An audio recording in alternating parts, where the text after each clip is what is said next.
Okay, well, so let's start off with something. Okay, rain gutters are not supposed to terminate next to the wall. There's supposed to be a 1 inch gap right there. And then, as it comes down, right here above the rain gutter, right in there, okay, we're supposed to have kick-out flashing to divert the water back into the rain gutter. Otherwise, with the rain gutter too close without kick-out flashing, there's little to nothing to prevent the water from coming down. And we can see that around the reveals, around our windows, there's been some repairs. Coming on along. This is the arch over our front portico. Now, when this home was built, it was okay to have one of these weather covers for your electric receptacle outlet out here. That was okay in the day, but today we would want a bubble cover, an in-use cover. Kind of looks like a little plastic helmet. So that's by current standards.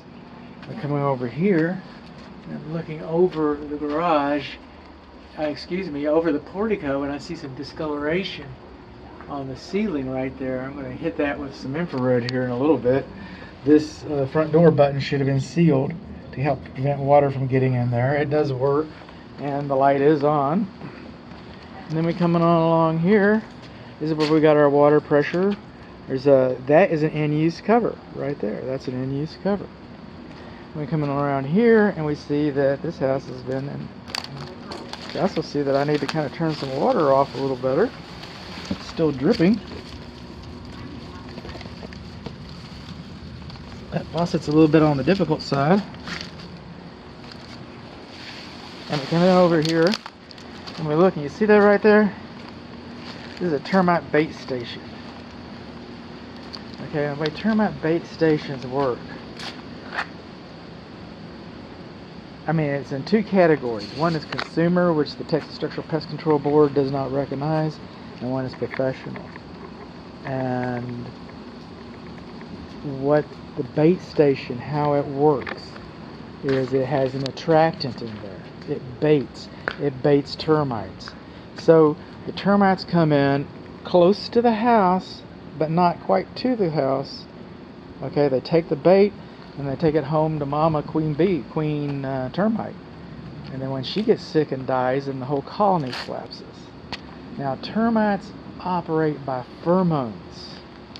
Okay, so when the termite came up here and he took the bait, okay, he had a food pheromone. And he went back, because termites are blind, and he went back to the nest to kill the queen. But all the other termites, they don't know that the food has a hidden payload. And so they have no idea. So the other termites follow the food trail to the bait and continuously take it back to the colony, kill any secondary queens or whatever, maximize damage. But that's what they do. Now, these baits have a shelf life, so they need to be monitored, because you have all this termite stuff over here. They need to be monitored and serviced regularly. If the termite shows up to the bait and the bait is gone, missing, inert, doesn't work, it's not food for them anymore, they're not just going to go home hungry. They're going to look for some more food. What's that going to be? All right? And then around the house, all these bushes, all these shrubs should be cut back away from the house, away from the structure.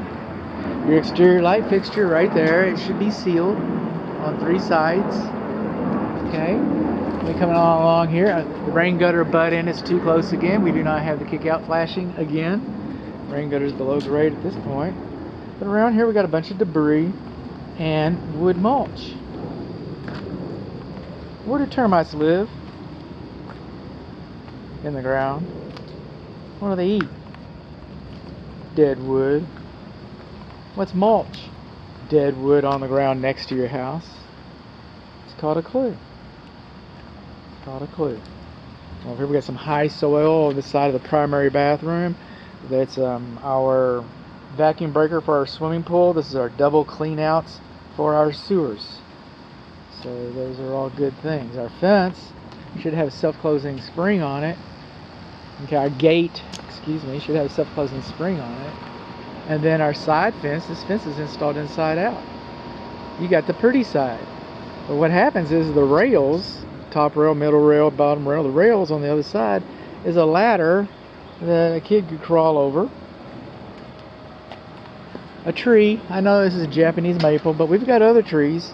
A tree shouldn't be closer than 24 feet, 25 feet to a slab foundation. For root, I get it, this is decorative, but no. For root development, okay, the roots are going to move the house. The roots are going to suck the moisture. You're supposed to have a consistent amount of moisture around the structure. They're going to rob the moisture that the foundation needs, and then the roots are going to push the foundation, and then the leaves are going to tear up your roof covering. That's what they do. Now we're moving on along the west side. This is where our swimming pool equipment is. Our condensing unit is not elevated 3 inches above. We're missing our in-use covers again, and we're not sealed on 3 sides, not sealed on 3 sides. Okay, mosquito. Is that a water well or a mosquito? Mosquito machines are beyond the scope of this inspection. And we have the gas turned off to the furnace, to the pool heater. What is that? Now, paving stones are beyond the scope of this inspection, but they're not dimensionally uniform. And while, you know, young kids can scamper across this, you get somebody geriatric, like your home inspector, this could be a challenge, an obstacle course, a trip hazard. Okay? I've got this all over my backyard. I enjoy hopping from rock to rock. It keeps me nimble.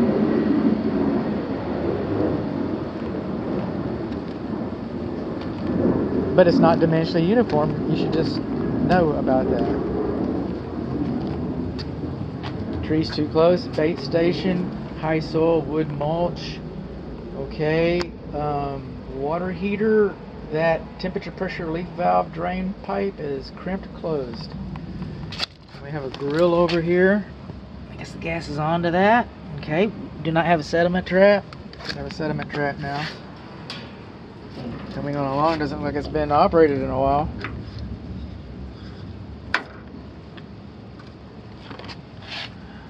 Grill, smoker, rotisserie, ignition.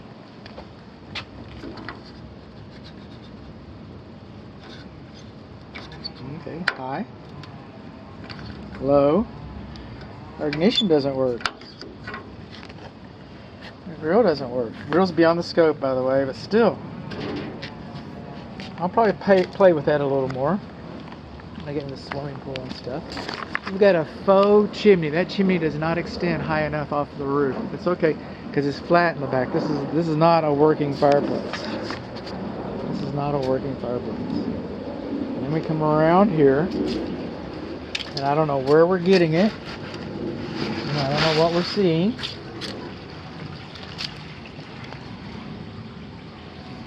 But we do have a gas key for whatever reason. I don't want to break this stuff.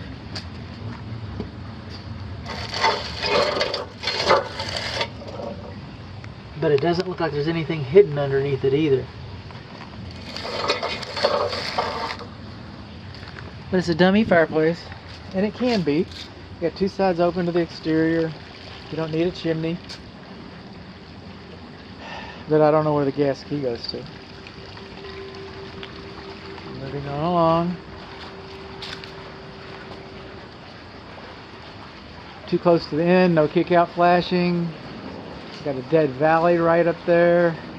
And then our cover has just run right into the roof. That's going to be quite the challenge when it's time to re-roof this house. And I guess I can get them over here and do some more counting. Because I'm a counter. Is that a fixed window? That's a fixed window. We've got a bathroom. This is a primary bedroom. If this is not the primary bedroom, then we've got a window problem. The 1, 2, 3. 1, 2,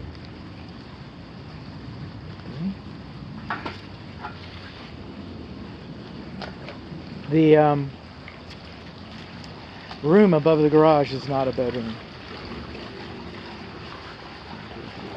4.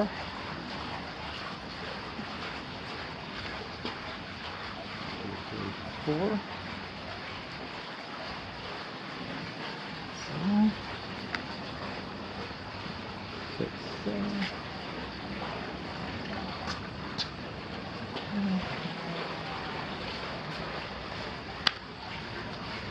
8, 9, 10. Okay, we got some paneling out here. A little bit of wobble on the lamp.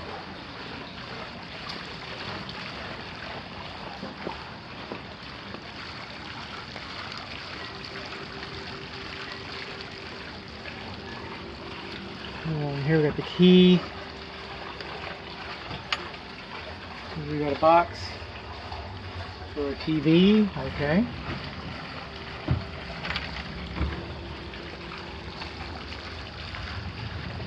Long surface drains for our pool apron. That's good. Now, since it's outside and enclosed like this, it might not be required to have an in-use cover like the others, like by the swimming pool equipment and over by the front porch, and it's GFCI protected. How about that? Coming on along. What did I just do? What did I just do? If we don't have any power here, we won't be surprised. Okay. We'll come back and reset all this. The refrigerator is on, but I don't see a light. It's probably on that GFCI.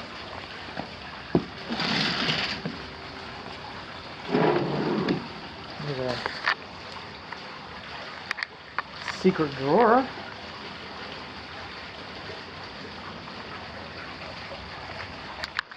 And in this secret drawer, okay, we've got, looks like a gas pipe, and we got some plumbing piping, or is that electric conduit? Kind of hard to think. Copper electric conduit. It's kind of interesting. What is that?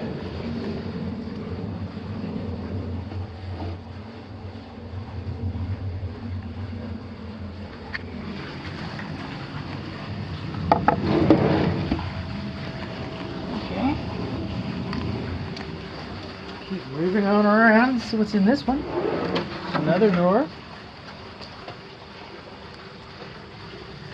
It looks like a sewer modification, more electric conduit. It's like a little sewer pipe right there. Somehow a sink might be, I don't know. It's kind of hard to tell.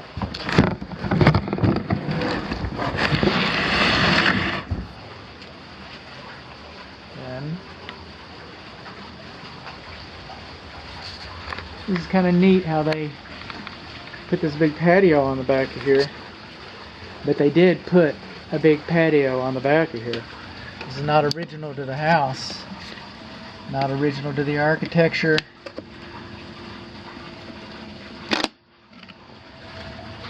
Coming along here. Oh, another switch. Okay, I thought it might have been a switch.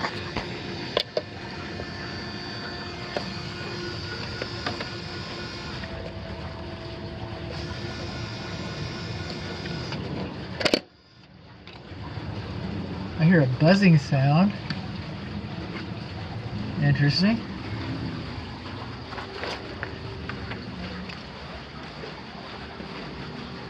We're going along.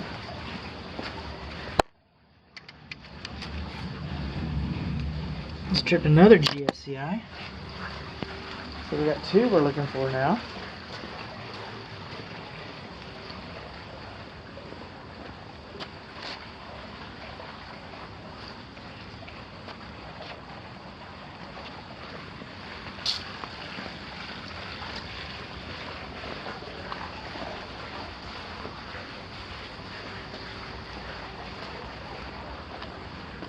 One, two. We got one screen left.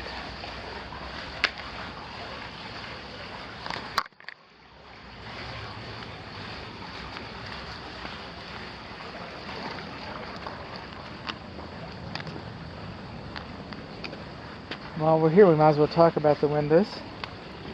They're double pane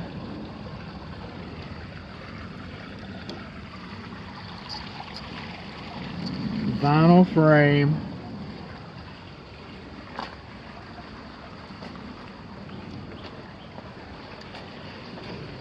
These are called weep holes. Okay, brick is a very good building material. This house could burn down and we could reuse the brick. Okay, it's a very good insulator, but a quality about brick is that it's porous. So when it rains, a lawn sprinkler system hit, the water goes right through it. I can't see behind the brick, but this house should have been built with a drainage plane behind it. And when I see the weep holes, that gives me a little bit of faith that maybe there is a drainage plane behind the brick. And most of the time, you won't see anything come out of them. Most of the time, it's just water vapor. Okay, and it was designed to do that. We know that brick, we know that mortar is porous. It was designed to do that. We know that. And it goes down the drainage plane. But then we installed windows, okay, and doors. And any place that you got brick over it, we've got this metal lintel.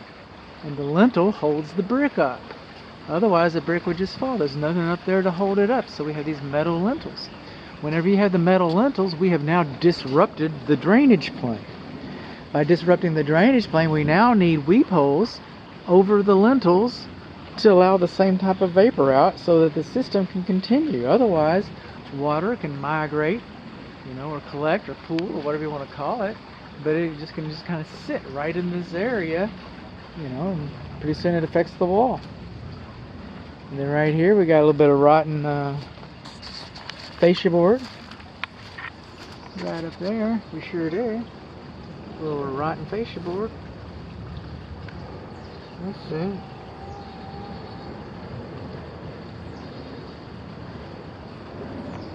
There we go. You see right there, it's meta. Trees touching the roof right there.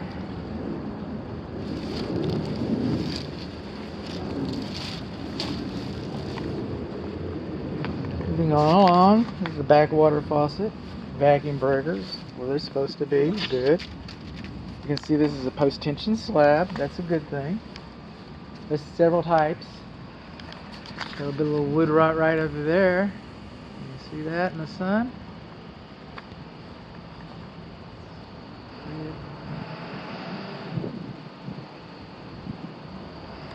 Maybe not. Coming on along.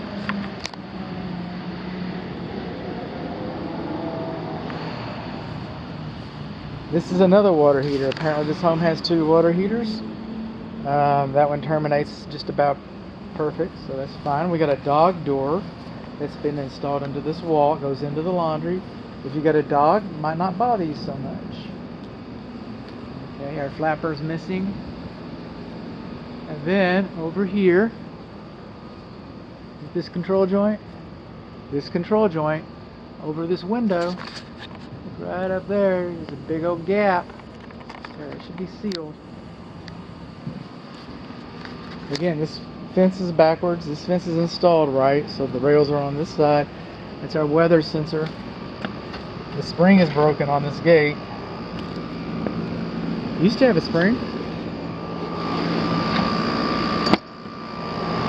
Higher than 3, lower than 3 inches, lower than 3 inches. Bushes too close, surface drain.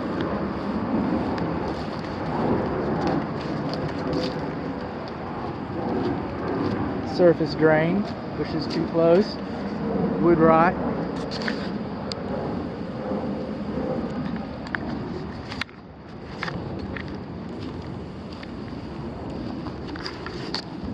Wood rot over there too. So our water comes out from here, comes out around here, it comes out from here, it comes down here, and it starts going uphill. I'm looking for a drain over here. The water just collects over here. Well, there's a drain right there. And there's a drain. Okay.